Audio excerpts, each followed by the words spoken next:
여호수아의 모든 기록은 여호수아 24장에 기록되어 있는 이 여호수아의 고별 설교와 여호수아가 백성들과 더불어 언약을 갱신하는 그 기록으로 마무리되고 있습니다. 지난주에 우리가 살펴봤듯이 여호수아는 죽기 전에 두 번의 설교를 이스라엘 백성들에게 하게 되는데, 앞에 있었던 23장에서는 백성의 리더들을 따로 모아서 설교를 하고 당부를 했고, 오늘 우리가 읽은 24장에선 모든 이스라엘 백성들을 모아서 마지막 설교를 하고 있는 것입니다.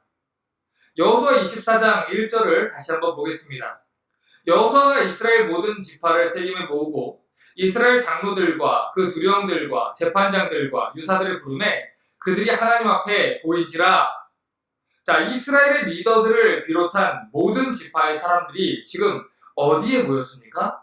세겜이라는 곳에 모였습니다. 그리고 이곳에서 마지막으로 여호수아의 유언과도 같은 설교를 듣게 됐는데, 이 24장에 기록된 여호수아의 마지막 설교는 크게 세 부분으로 나누어져 구성되어 있습니다. 첫 번째 부분은 1절부터 13절까지의 내용입니다. 1절부터 13절까지의 내용은 먼저 하나님께서 그들을 위해서 어떤 일을 행하셨는지에 대해서 이야기를 합니다. 그리고 14절부터 24절까지 기록되어 있는 두 번째 내용은 우리가 하나님이 베푸신 은혜를 깨달았다면 이제 어떻게 살아야 하는지 하나님의 백성들의 결단을 촉구하는 내용이 기록되어 있죠. 그리고 마지막 세 번째 부분은 25절 뒷부분에 기록되어 있는데, 앞에 기록되어 있는 이 두 부분을 근거로 해서 언약을 갱신하고 하나님만 섬기겠다고 하는 결단을 하게 하는 내용이 기록되어 있습니다. 바로 이렇게 여호수아의 이야기는 끝이 나게 되는 것이죠. 자, 그러면 지금부터는 이 세부적인 내용을 조금씩 나누어서 여호수아의 마지막 설교의 내용을 순차적으로 살펴보겠습니다. 여호수아 24장의 첫 번째 부분은 1절부터 13절에 기록되어 있다고 했는데, 하나님께서 지금까지 이스라엘 백성들을 어떻게 이끌어 오셨는지에 대해서 그 하나님의 은혜에 대해 기억하게 하고 있는 설교입니다.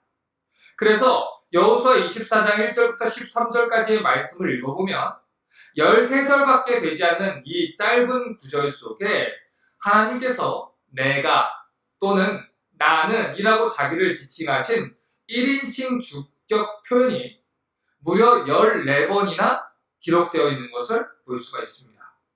그리고 이 말은 이스라엘이 잘해서가 아니고 하나님의 은혜로, 하나님께서 은혜를 베품으로, 하나님이 신실하셔서 그 언약을 지키셨으므로 그들을 인도해 오셨다는 이야기를 하는 것입니다. 그 이야기를 하기 위해 내가 라는 표현을 반복해서 사용하시는 거예요. 여호수아 24장 2절부터 5절의 말씀을 보겠습니다. 여호수아가 모든 백성에게 이르되 이스라엘 하나님 여호와의 말씀에 옛적에 너희 조상들 곧 아브라함의 아비 나홀의 아비 데라가 강 저편에 거하여 다른 신들을 섬겼으나 내가 너희 조상 아브라함을 강 저편에서 이끌어내어 가나안으로 인도하여 온 땅을 두루 행하게 하고 그 씨를 번성케 하려고 그에게 이삭을 주었고 이삭에게는 야곱과 에서를 주었으며 에서에게는 세일산을 소유로 주었으나 야곱과 그 자손들은 애굽으로 내려갔으므로 내가 모세 아론을 보내었고 또 애굽에 재앙을 내렸나니 곧 내가 그 가운데 행한 것과 같고 그 후에 너희를 인도하여 내었었노라. 자, 이렇게 얘기를 해요. 지금 여호수아가 설교의 초반부터 전제로 깔고 시작하는 이야기가 어떤 이야기냐면, 원래 너희 조상들은 강 저편에서 다른 신들을 섬겼던 사람들이라는 것입니다. 쉽게 이야기해서 원래 이스라엘의 조상이었던 아브라함의 가정은 우상을 섬겼던 그런 가정이었다는 거죠. 그런데 하나님께서 아브라함에게 은혜를 베풀어 주셔서 그의 후손들로 하여금 하나님을 섬기는 하나님 백성들로 선택해 주셨다는 것입니다. 자, 여호수아 24장 1절을 보면 여호수아가 이스라엘의 모든 지파를 세겜에 모았다라고 얘기를 했습니다. 자, 지금 여호수아가 마지막 설교를 위해서 백성들을 모은 곳이 어디라고요? 세겜이라는 곳이라고요. 이것이 굉장히 중요한 포인트를 가지고 있어요. 왜 하필 세겜일까요? 사실 가나안에 들어온 이스라엘 민족에게 기념으로 삼을 만한 이 장소는 사실 세겜이 아니더라도 충분히 존재했습니다. 요단강을 건너자마자 기념비를 세웠던 길갈이라는 곳도 있었고, 가나안 땅에 이스라엘이 들어온 뒤에 성막을 세웠던 실로라는 곳도 있었죠. 그렇기 때문에 사실 중요성에 따라서 장소를 생각해 본다면 실로나 길갈이라는 곳이 여호수아의 마지막 설교를 하기에 적절한 곳이었다는 것입니다.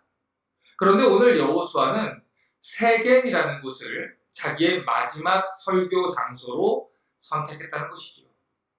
그 이유가 무엇일까요? 우리는 그 이유를 이스라엘의 선조였던 아브라함에 관련된 기록에서 발견할 수 있습니다. 창세기 12장 4절에서 7절을 보면 아브라함을 부르실 때 이런 기록이 있어요. 이에 아브라함이 여호와의 말씀을 쫓아갔고 롯도 그와 함께 갔으며 아브라함이 하란을 떠날 때 그 나이 75세였더라. 아브라함이 그 아내 사레와 조카 룻과 하란에서 모은 모든 소유와 얻은 사람들을 이끌고 가나안 땅으로 가려고 떠나서 마침내 가나안 땅에 들어갔더라. 아브라함이 그 땅을 통과하여 세겜 땅 모래 상수리 나무에 이르니 그때 가나안 사람이 그 땅에 거하였더라. 여호와께서 아브라함에게 나타나 가라사대 내가 이 땅을 내 자손에게 주리라 하신지라. 그가 자기에게 나타나신 여호와를 위하여 그곳에 단을 쌓고. 자, 지금 아브라함이 하나님의 부르심을 받고 처음 가나안 땅에 들어갔던 그때 어디에 이르러서 어디에서 단을 쌓고 어디에서 하나님을 예배를 하기 시작했습니까? 가나안 세겜 땅에 그가 이르러서 이 일들을 행했다는 것입니다. 여호수아 24장 2절의 말씀대로 원래 아브라함의 집은 과거에 우상을 섬기던 집이었어요. 그런데 하나님께서 그를 은혜로 불러내시고 마침내 하나님을 섬기는 하나님 백성으로 삼아주셨다는 것이죠. 그때 하나님이 여호와의 말씀을 쫓아서 하나님이 약속하신 그 땅에 처음 도착했던 그곳이 바로 세겜이었다는 것이고, 바로 그 세겜이라는 곳에서 하나님을 예배했다는 것입니다. 그러니까 바로 이 사실을 기억하게 해주기 위해서 오늘 여호수아가 세겜에서 고별 설교를 하고 있는 거예요. 그들의 뿌리를 되짚어가는 것이죠. 너희의 선조가 누구였는지 기억해보라는 거예요. 너희가 그토록 자랑하는 그 아브라함이라는 선조를 다시 한번 생각해보면 그의 가정은 원래 우상을 섬기는 집이라는 거예요. 다시 말해서 하나님께서 너희를 선택하신 것은 너희가 다른 민족보다 나은 점이 있어서가 아니라는 거죠. 우상을 섬기던 그 집에 있었던 그 아브라함을 하나님께서 자신의 전적인 그 주권으로 부르시고 전적인 은혜로 선택하셔서 이 땅을 약속해 주셨기 때문에 너희가 이 땅을 기업으로 받게 되었다는 것입니다. 비록 너희 조상이 우상을 섬기던 자들이었지만, 비록 너희가 하나님께 계속해서 범죄했지만, 그럼에도 불구하고 너희가 이 땅에 정착해서 사는 이유는 너희가 하나님께 잘해서가 아니라, 너희가 다른 민족보다 특출나서가 아니라 하나님께서 베푸신 은혜 때문이라는 거예요. 그러니 너희가 그 은혜를 바로 알고 그 은혜를 깨달았다면 하나님만 섬기라는 것이죠. 계속해서 여호수아 24장 6절부터 7절을 보면 그래서 주권적인 표현을 계속해서 강조를 하는 거예요. 내가 너희 열조를 애굽에서 인도하여 내어 바다에 이르게 한즉 애굽 사람이 병거와 마병을 거느리고 너희 열조를 홍해까지 따르므로 너희 열조가 나 여호와께 부르짖기로 내가 너희와 애굽 사람 사이에 흑암을 두고 바다를 이끌어 그들을 덮었었나니 내가 애굽에서 행한 일을 너희가 목도했으며 또 너희가 여러 날을 광야에 거하였으니라. 자, 하나님이 이스라엘에게 또 어떤 은혜를 베푸셨다고 하죠? 애굽 사람들이 병거와 마병을 거느리고 쫓아왔을 때도 하나님께서 흑암과 바다를 이끌어 이스라엘 백성들을 애굽 사람 손에서 구원해 내셨다는 것입니다. 8절부터 10절의 내용을 또 보면 내가 또 너희를 인도하여 요단 저편에 거하는 아모리 사람의 땅으로 들어가게 하며 그들이 너희와 싸우기로 내가 그들을 너희 손에 붙임에 너희가 그 땅을 점령하였고 나는 그들을 너희 앞에서 멸절시켰으며 때에 모압 왕 십볼의 아들 발락이 일어나 이스라엘을 대적하여 사람을 보내어 부올의 아들 발람을 불러다가 너희를 저주케 하려 했으나 내가 발람을 듣기를 원치 아니한 고로 그가 오히려 너희에게 축복했고 나는 너희를 그 손에서 건져냈으며. 자, 하나님께서 내가 또 라고 이야기하면서 나는 이라고 이야기하면서 하나님이 그들에게 베푸신 은혜에 대해서 계속해서 반복해서 이야기를 하세요. 하나님께서 그들을 모압 왕 발락의 손에서 구원해 내셨다는 거예요. 하나님이 그들에게 원래 임해야 했던 저주를 축복으로 바꿔서 이스라엘을 인도해 내셨다는 것이죠. 11절부터 13절의 내용을 봐도 또 독이라는 표현을 쓰세요. 너희가 요단을 건너 여리고에 이른즉 여리고 사람과 아모리 사람과 브리스 사람과 가나안 사람과 헷 사람과 기르가스 사람과 히윗 사람과 여부스 사람들이 너희와 싸우기로 내가 그들을 너희의 손에 붙였으며 내가 왕벌을 너희 앞에 보내어 그 아모리 사람의 두 왕을 너희 앞에서 쫓아내게 했으니 너희 칼로나 너희 활로나 이같이 한 것이 아니며 내가 또 너희의 수고하지 아니한 땅과 너희의 건축지 아니한 성읍을 너희에게 주었더니. 자, 그러니까 하나님께서 계속해서 얘기하는 것은 가나안의 모든 족속의 손에서 이스라엘을 구원하시고 그들이 수고하지 않은 땅과 건축하지 않은 성읍들을 이스라엘에게 주어서 기업으로 삼게 하셨다는 것입니다. 이 모든 게 다 무엇이라고요? 하나님의 은혜라는 것이에요. 이것이 바로 여호수아 24장 설교의 첫 부분, 하나님의 은혜를 알게 하는 것입니다. 그리고 나서 이 두 번째 부분인 14절부터 24절을 보면 그러므로 그렇기 때문에 하나님 백성들은 어떻게 살아야 하는지에 대해서 하나님 백성들의 책임에 대해서 이야기합니다. 여호수아 24장 14절을 보면 그러므로 이제는 여호와를 경외하며 성실과 진정으로 그를 섬길 것이라. 너희 얼조가 강 저편과 애굽에서 섬기던 신들을 제하여 버리고 여호와만 섬기라. 자, 지금 14절이 어떤 표현으로 시작됐는지 보세요. 그러므로 라는 표현이 시작되었습니다. 그러므로 라는 단어는 앞에 어떤 원인이 있는 결과 구절이에요.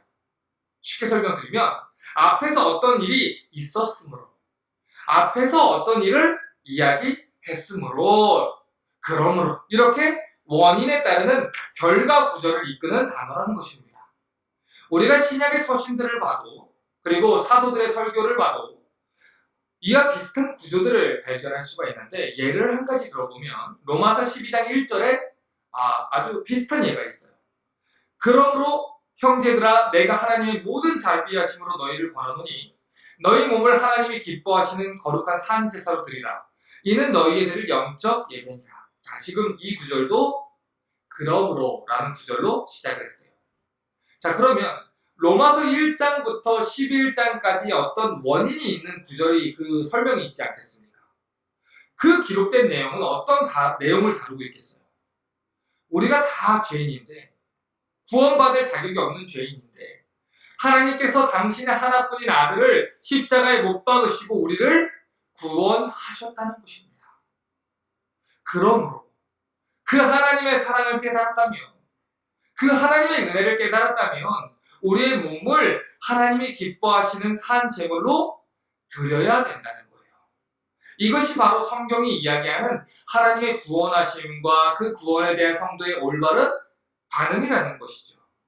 자, 그러니까 다시 여호수아 24장으로 돌아와서 생각을 해보면 그렇기 때문에 여호수아는 가장 먼저 하나님께서 이스라엘을 위하여 행하신 일에 대해서 이야기를 하는 거예요. 너희들이 어떤 존재인지 생각해 보라는 거죠. 너희의 조상이었던 아브라함은 본래 우상을 섬기던 집안의 그런 사람이 아니었느냐. 그런데 그런 자를 하나님이 은혜로 선택해서 믿음의 조상이라고 너희가 부르는 그런 믿음의 사람으로 다듬으시고 부르시고 선택하셔서 구원해 오셨다는 거예요. 그것뿐만 아니라 아브라함에게 주셨던 그 약속을 기억하셔서 이삭에게 주셨던 약속과 야곱에게 주셨던 약속을 기억하셔서 그 약속을 때마다 시마다 기억하시고 지키시고 신실하게 그들을 돌보셔서 바로의 손에서 그들을 구원하시고 마침내 가나안 땅에 도착하게 하셨다는 것입니다. 그래서 너희가 이 땅을 기업으로 받고 너희가 수고하지도 않은 땅의 소산과 열매를 맺을 수 있게 하셨다는 거예요. 이처럼 하나님의 백성들의 구원의 역사는 하나님께서 주권적으로 계획하시고 언약하신 말을 성취해 나가시는 역사입니다. 그래서 신약의 서신서들을 보면 하나님의 구원의 이야기를 풀어나가는 구조에 있어서 하나님이 우리를 위해서 하신 일이 무엇인지 그것을 먼저 증거하고 있는 거예요. 그리고 그 뒷부분에는 그 은혜를 깨달은 사람이 어떻게 살아야 하는지 하나님 백성들의 책임을 이야기하고 있다는 거죠. 이것이 복음이고 그리고 이 순서가 중요하다는 것입니다. 우리가 하나님의 은혜를 알면 하나님이 우리를 위해서 어떤 일을 행하셨는지 깨달으면 그 하나님의 은혜를 분명히 알고 있다면 하나님을 섬기고 봉사하게 된다는 거예요. 그 은혜를 얻어내기 위해서 봉사를 하는 게 아닙니다. 하나님의 은혜를 깨달았기 때문에 그러므로 봉사도 하고 섬김도 하게 된다는 거죠. 그래서 이 사도행전에 기록된 베드로의 설교를 들어봐도 스데반 집사님의 설교를 들어봐도 바울과 다른 사도들의 설교를 들어봐도 여호수아의 설교를 들어봐도 같은 선서로 말씀을 전하고 있는 거예요. 왜냐하면 복음이라는 것은 하나님께서 행해주신 일을 먼저 증거하는 것이기 때문이에요. 우리가 어떤 존재인지 그리고 그런 존재들에게 베풀어 주신 하나님의 신실하신 사랑과 약속의 성취를 들려주는 것이 복음을 전한다라는 것이에요. 그리고 하나님께서 행하신 일들을 들었을 때에 나오는 마땅한 반응을 배우고 실천하며 살게 하는 것이 신앙 교육을 한다는 것입니다. 지금 여호수아는 그 신앙 교육을 하고 있는 거예요. 백성들을 하나님 앞에 다 세워놓고 지금까지 하나님께서 너희에게 베푸신 은혜를 기억하게 하겠다는 것입니다. 그리고 그러므로 그 은혜에 합당한 삶을 살도록 촉구하는 거예요. 그래서 여호수아 24장 이 1절부터 13절에 기록된 중심 단어가 나는 또는 내가 라고 했던 하나님 주권적인 표현이었다면 14절부터 24절까지 기록된 두 번째 부분의 중심 단어는 섬김이라는 단어가 되는 것입니다. 다시 말해서 11절밖에 되지 않은 짧은 두 번째 단락을 보면 여호와를 섬겨라, 여호와만을 섬겨라 라는 이런 표현이 13번이나 기록되어 있다는 거예요. 여호수아 24장 14절과 15절을 보겠습니다. 그러므로 이제는 여호와를 경외하며 성실과 진정으로 그를 섬길 것이라. 너희 열조와 강 저편과 애굽에서 섬기던 신들을 제하버리고 여호와만 섬겨라. 만일 여호와를 섬기는 것이 너희에게 좋지 않게 보이거든 너희 열조가 강 저편에서 섬기던 신이든지 혹 너희의 거하는 땅 아무리 사람의 신이든지 너희 섬길 자를 오늘날 택하라. 오직 나와 내 집은 여호와를 섬기겠노라. 자, 왜 여호수아가 이토록 여호와만을 섬길 것에 대해서 강조합니까? 왜냐하면 그것이 바로 하나님께서 이스라엘을 구원하신 이유였고 그 은혜를 입을 마땅한 사람들의 반응이었기 때문이에요. 레위기 25장 38절을 보면 하나님께서 이스라엘을 구원하신 이유에 대해서 이렇게 말했습니다. 나는 너희 하나님이 되려고 또는 가나안 땅으로 너희에게 주려고 애굽 땅에서 너희를 인도하여 낸 너희 하나님 여호와니라. 자, 하나님이 이스라엘을 구원하신 이유가 무엇입니까? 그들의 하나님이 되시기 위함이라고 합니다. 그래서 레위기 11장 45절을 보면 이렇게 이야기를 하셨던 거예요. 나는 너희의 하나님이 되려고 너희를 애굽 땅에서 인도하여 낸 여호와라. 내가 거룩하니 너희도 거룩할지어다. 하나님은 거룩하신 분이세요. 그리고 그분은 우리의 하나님이 되시기 위해서 우리를 구원하신 분이에요. 그렇기 때문에 우리에게 하나님께서 너희는 거룩하라라고 명령을 하시는 거예요. 그렇기 때문에 하나님이 내가 너희를 애굽에서 이끌어냈다라고 은혜를 먼저 얘기하시고 그러므로 너희는 거룩하라. 왜냐하면 내가 거룩하기 때문에. 왜냐하면 내가 너희의 하나님이 되기 위해서 너희를 구원한 하나님이기 때문에 이렇게 우리에게 거룩한 삶을 요구한다는 것이죠. 여기도 동일한 순서가 기록되어 있다는 거예요. 그러니까 이 신앙생활의 논리적인 순서라는 게 어떻게 되는지 우리가 주목해서 봐야 된다는 것입니다. 거룩하신 하나님이 나의 하나님 되시기 위해서 나를 구원하셨습니다. 그분이 나를 위해서 십자가에 달려 죽으셨어요. 그 하나님의 은혜를 깨달았기 때문에 하나님의 거룩한 백성들께 살겠다고 결단을 하게 되는 거예요. 이것이 바로 구원 사역의 올바른 방향이라는 것이죠. 그래서 여호수아 24장 14절에 기록되어 있는 이 그러므로라는 단어는 이 첫 번째 부분에 기록되어 있던 이 하나님의 주권적 사역과 연관되는 인간의 책임을 강조하고 있는 거예요. 그러므로 만일 너희가 여호와 하나님께서 베푸신 은혜를 깨달았다면 어떻게 해야 하겠느냐? 이제 여호와를 경외하고 하나님을 너희 하나님으로 삼아라. 그리고 거룩하신 하나님과 함께하기 위해서 너희도 거룩하라. 그리고 거룩해지기 위하여 마음과 목숨과 뜻과 힘을 다하여 하나님만 섬기라. 이것입니다. 오직 나와 여호수아와 내 집은 하나님의 은혜를 깨달았기 때문에 여호와만을 섬기겠다는 것입니다. 이것이 복음의 올바른 방향이고 올바른 순서라는 것입니다. 지금 여호수아는 일방적으로 강요하고 명령하고 있는 것이 아닙니다. 하나님을 섬기는 것은 강요를 하고 위협해서 얻어내는 것이 아니에요. 하나님께서 우리에게 먼저 베풀어 주신 그 선한 일을, 그 은혜를 깨달은 사람들이 자발적으로 나와서 하나님을 사랑하게 되는 것이기 때문입니다. 그렇기 때문에 복음은 율법에 갇혀 있어서는 안 된다는 거예요. 교회 안 나오면 지옥 간다. 예배 안 드리면 지옥 간다. 이걸 하면 복을 받고 안 하면 벌 받는다.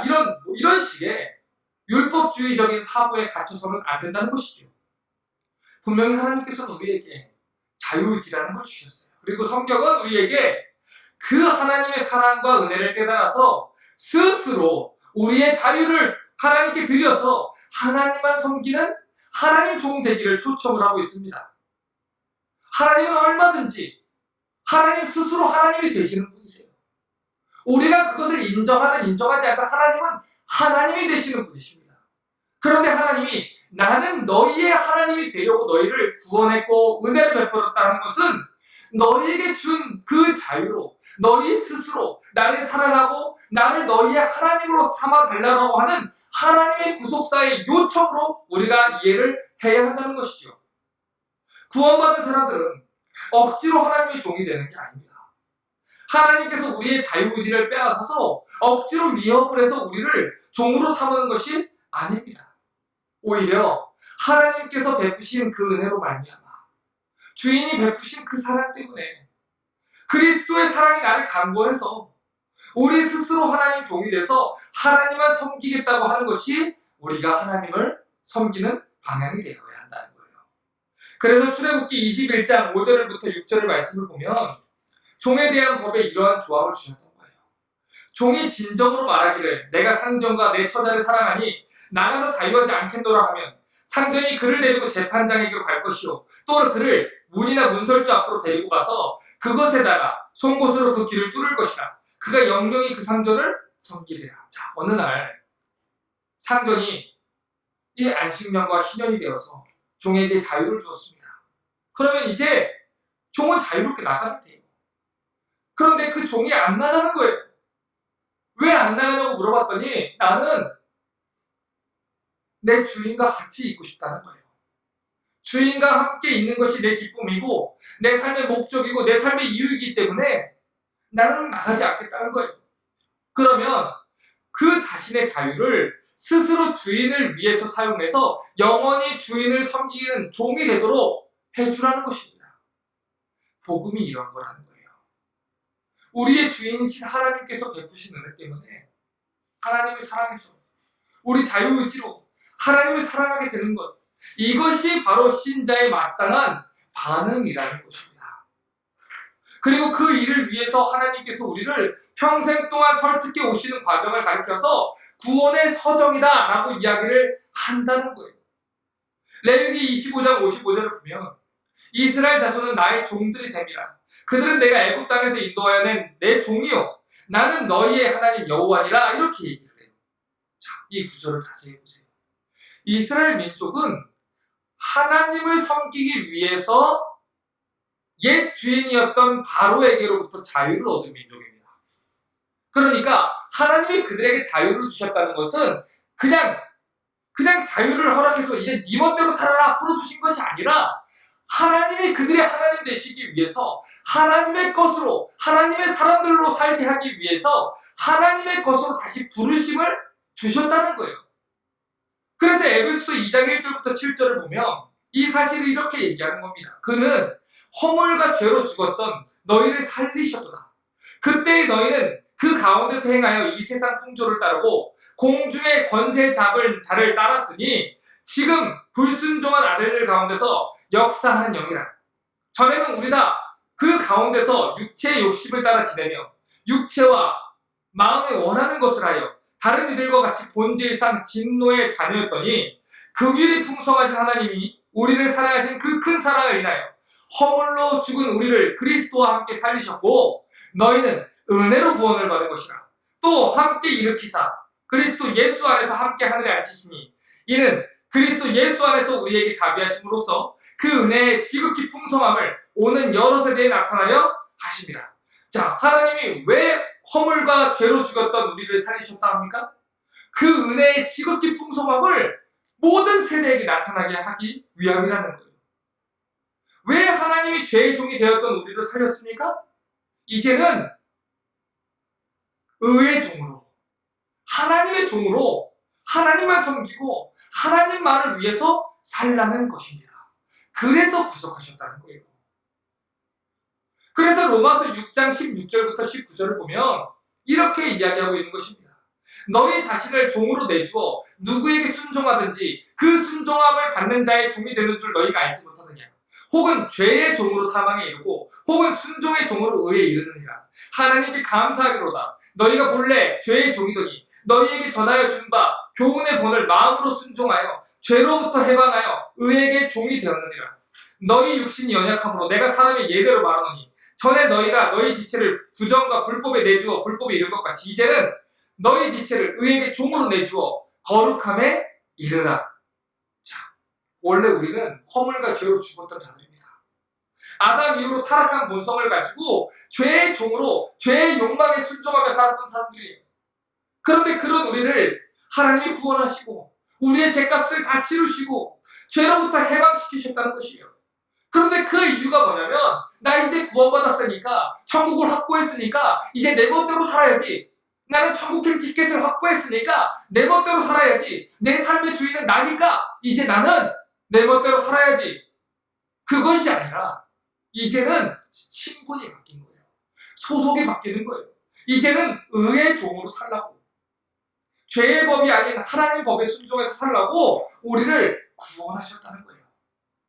그러므로 너희가 은혜를 받았다면 여호와만을 섬기라는 거예요.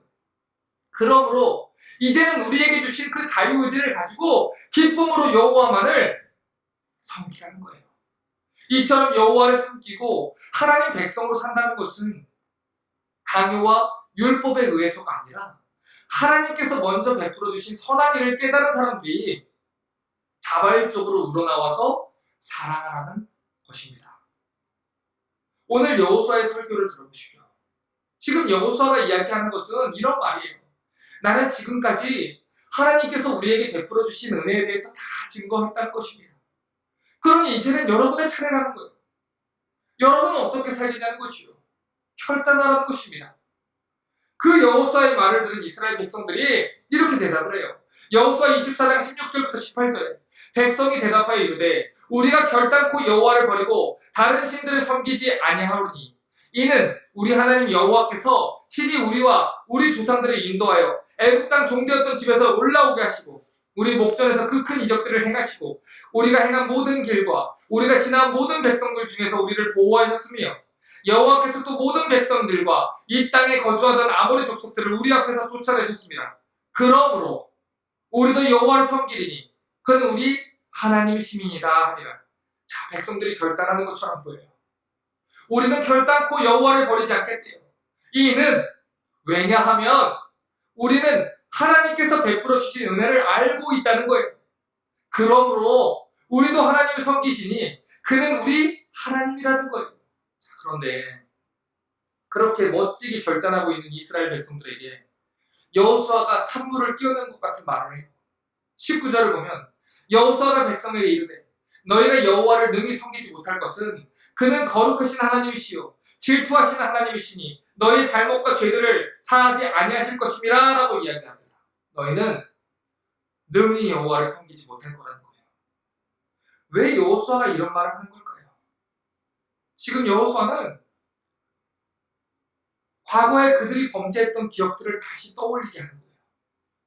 과거에 그들이 수차례 여호와의 은혜를 안다고 하면서도 저질렀던 범죄를 다시 한번 떠올리게 하는 거예요.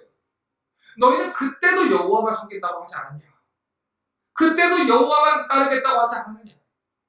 아마도 너희는 그때처럼 또다시 여호와를 버릴 거라는 거죠. 이스라엘의 신앙의 대감령이라고 불리는 신명기 6장 4절과 5절을 보면 쉐마라고 하는 이 말씀을 이렇게 기억합니다. 이스라엘에 들으라. 우리 하나님 여호와는 오직 유일한 여호와이시니 너는 마음을 다하고 뜻을 다하고 힘을 다하여 내 하나님 여호와를 사랑하라. 여러분, 이스라엘이 이 말씀을 몰라서 하나님을 버렸겠습니까? 이 말씀은 문을 열고 닫고 하는 어디에도 그 집안 곳곳에 붙여있는 말씀이에요. 이 말씀을 들어본 적이 없어서 하나님을 버렸겠습니까? 아닙니다. 그들은 분명히 알고 있었어요. 태어날 때부터 못이 박히도록 들었던 가르침이 쉐마의 말씀이고 그들은 평생 동안 하나님만을 섬겨야 된다는 말씀을 들어왔어요. 그런데 그들이 어떻게 했지요? 하나님은 신실하셨지만 그들은 끊임없이 여호와를 버렸습니다. 끊임없이 여호와를 떠났고 끊임없이 여호와가 아닌 다른 것들에 눈을 돌리고 살았어요. 이 사실을 여호수아가 지적하고 있는 거예요. 너희는 또다시 여호와를 배반할 거라는 것이고 너희의 과거의 역사가 그것을 증명하고 있고 앞으로의 또 미래의 일들이 그것을 증명하게 될 거라는 거예요. 그래서 여호수아가 죽은 뒤에 얼마 되지 않아서 그들에게 어떤 일이 벌어졌다고 합니까? 사사기 2장 8절부터 10절을 보면 여호와의 종 눈의 아들 여호수아가 110세의 죽음에 무리가 그의 기업의 경내 에브라임 산지 가스산 북쪽 딥낫 헤레스에 장사했고 그 세대의 사람도 다 그 조상들에게도 돌아갔고 그 후에 일어난 다른 세대는 여호와를 알지 못하며 여호와께서 이스라엘을 위하여 행하신 일도 알지 못했더라. 자, 여호수아가 죽고 나서 불과 한 세대가 지난 뒤에 일어났던 다음 세대가 여호와를 잊어버렸다고 이야기해요. 자, 바로 한 세대 전에 여호수아가 백성들을 다 모아놓고 여호와가 어떤 일을 행했는지 여호와가 어떤 분인지 가르쳤어요. 그런데 여호와가 누군지도 알지 못한대요. 여호와께서 이스라엘을 위해서 행하신 일도 알지 못한대요. 여호수아가 방금 이야기한 것처럼 오늘 그들이 한 결단이 민망할 정도로 하나님을 금세 떠나서 잊어버렸다는 거예요. 이것이 비단 이스라엘만의 이야기일까요? 옛적을 기억해 보십시오. 하나님 앞에서 울며 불면서 하나님 위해서 살겠습니다 결단한 적이 기억나지 않습니까? 하나님만 섬기겠다고 하나님 위해서 살겠다고 내 생명 하나님께 드리겠다고 결단했던 그 기억들이 떠오르지 않으십니까? 그래서 지금은 어떻게 살고 계신가요? 그렇게 고백하고 하나님을 떠난 사람들이 부디 있습니다. 학창시절에 수련회 가서 울고 불고 하나님 앞에 서원했던 자들 중에 교회를 떠난 사람들의 숫자를 셀 수조차 없어요.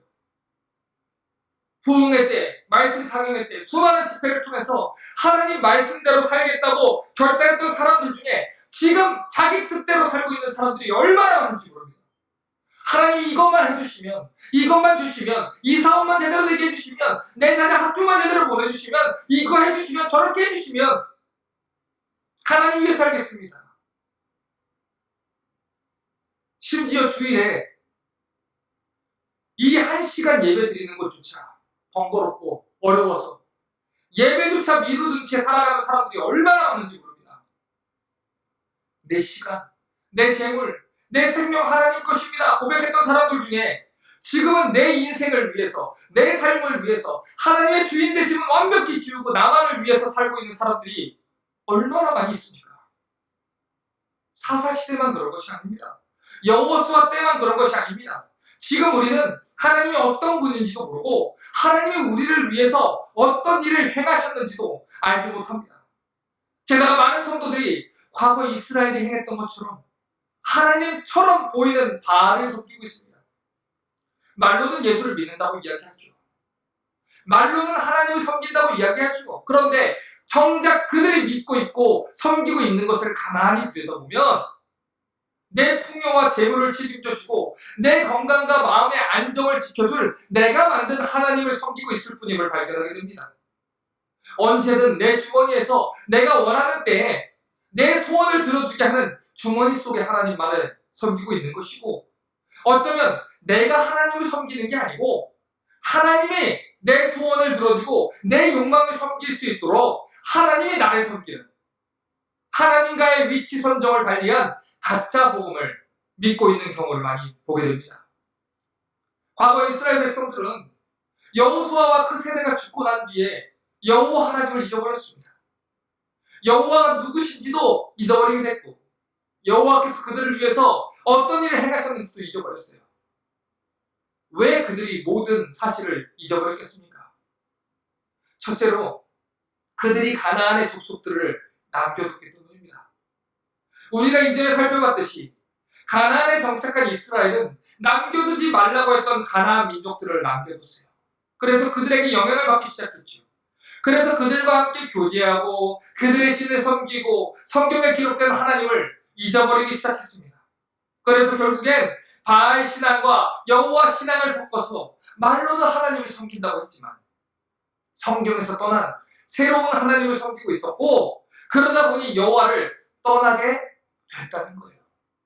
두 번째로 그들은 여호와께서 행하신 일을 후손들에게 가르치는데 실패했습니다. 이스라엘은 언제나 자기들이 하나님을 섬기고 있다고 했어요.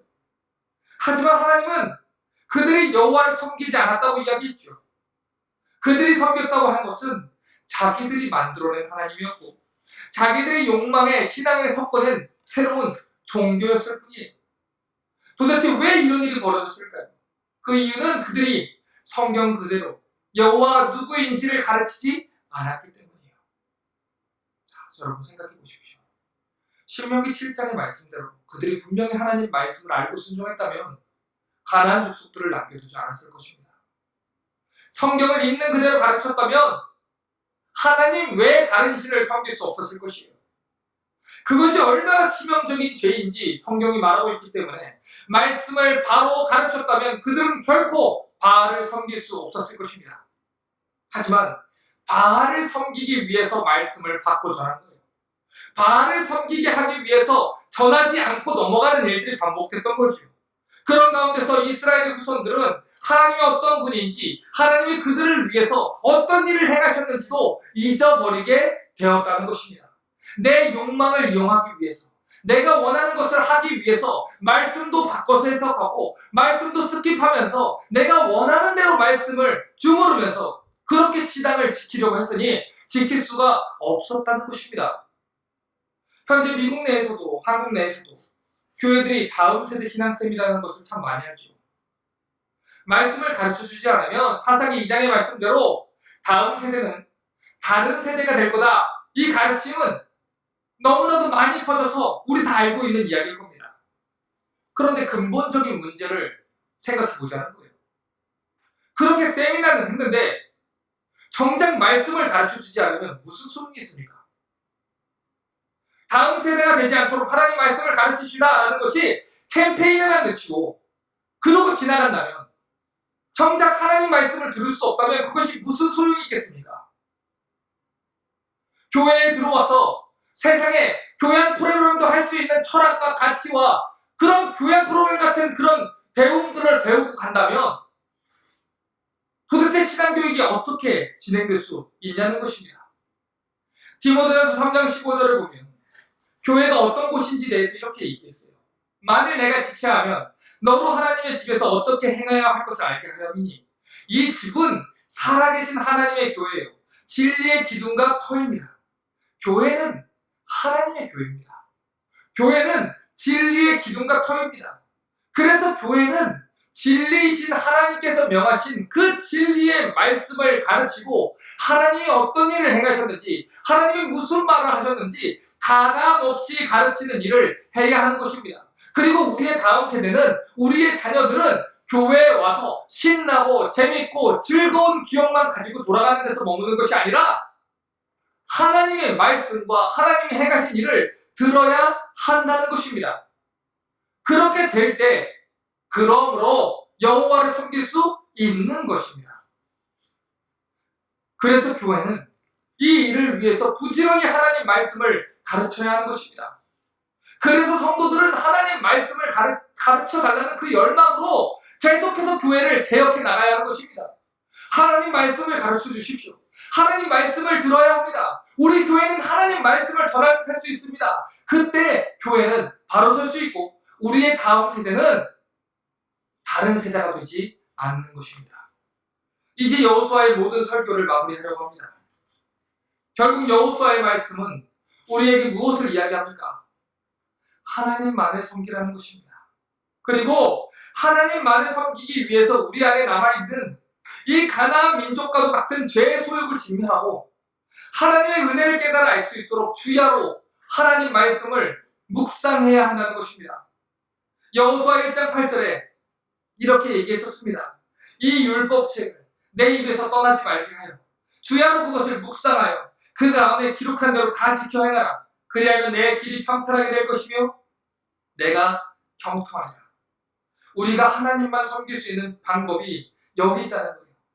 이 66권 하나님의 완전하신 말씀을 우리 입에서 떠나지 말게 하고 주야로 그것을 묵상해야 한다는 것입니다.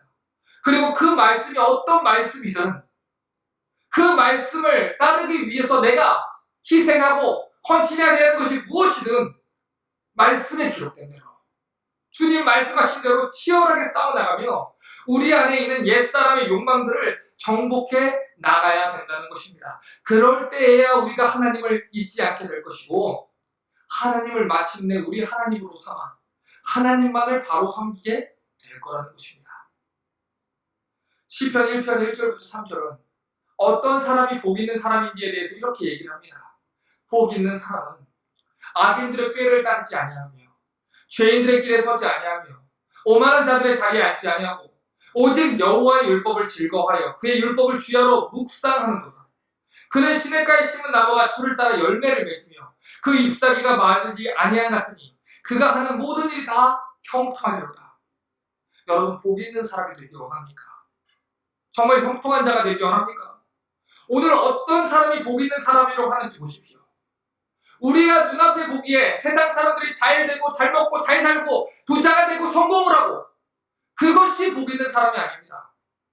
여호와의 율법을 즐거워하고 하나님 말씀을 주야로 묵상해서 악인들의 꾀와 세상의 방법을 쫓아서 하는 것이 아니라 하나님 방법대로 우직하게 걸어가는 그 사람이 복이 있는 사람이라는 것입니다. 어떻게 하면 우리가 성령의 열매를 맺을 수 있겠습니까? 여호와의 말씀을 주야로 묵상해서 그 말씀대로 살아갈 때 성령의 열매를 맺고 우리의 죄와 싸우는 영적인 전쟁에서 마침내 승리하는 자가 된다는 것입니다. 이제 마지막으로 여호수아 24장 14절과 15절을 다시 한번 보겠습니다. 그러므로 이제는 여호와를 경외하며 온전함과 진실함으로 그를 섬기라.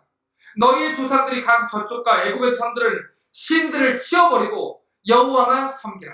자, 지금 이 구절을 주목해 보십시오. 지금 일말대로라면 그들은 강 저편에서 섬기던 신들과 애굽에서 섬기던 신들을 그들의 삶 속에서 완전히 치워버리지 않았던 상태라는 것입니다. 치워버리라는 것입니다. 완전히 진멸하라는 것입니다. 지금 치워버리지도 않은 상태에서 하나님만 섬기겠다고 결단하는 것이 아니라 그렇게 계속 될 일이 아니라는 것입니다. 우리 삶의 모든 부분을 하나님만 있게 하라는 것입니다. 하나님이 하나님 되게 해서 내 삶의 모든 작은 영역까지도 하나님 힘들지만 비록 이것이 어렵지만 하나님 말씀한 대로 내가 살겠습니다. 그렇게 살라는 것입니다. 너희가 하나님의 은혜를 알면 그러므로 이 여호수아의 말씀을 다 깨달았다면 그러므로 여호와의 말씀대로 살라는 것입니다. 그러므로 이 여호수아의 말씀을 다 들었으므로 하나님께서 그의 백성에게 행하신 일을 다 들었으므로 여호와만 섬기기를 바랍니다.